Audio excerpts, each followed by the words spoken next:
baa ngi ne si jàmm tey dañuy wax ci procédure demande de visa Angleterre. Balaa loolu nag ñu ngi leen wax pour ngeen abonné pour yeneen vidéo yi di ñëwaat.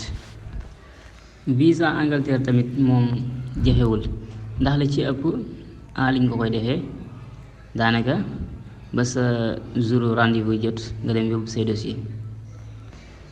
Angleterre nag pour dem fa am na 4 façons yoo xam ne moom nga war a déposer pour dem Angleterre. bi si njëkk nag nga créer compte ci site bi di gouv.uk. après soo créer sa compte ba pare nga wax ban genre visa nga bëgg, visa visiteur wala visa work wala visa médical wala visa transit. après soo jógee ci loolu nga remplir formulaire bi en ligne. soo paree tamit nga fay frais de visa en ligne. frais bu dee ci visa visiteur bu 6 mois à peu près mi ngi toll ci ay 100 000 francs. soo defee loolu ba pare nga jël rendez-vous mooy deuxième point bi.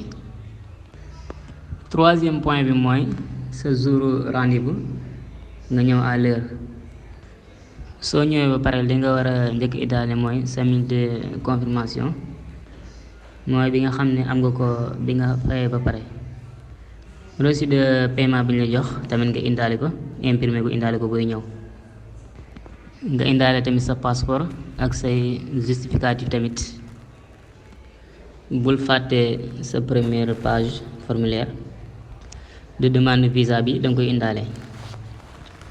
soo ñëwee ñu jël sa passeport enregistré la, jël say empreinte. quelque temps bu sa passeport génnee dinañ la woo. buñ lay may visa di nga xam, buñ la may tamit di nga xam. procédure bi mi ngi noonu, yaakaar naa tamit jafewut ñu ngi leen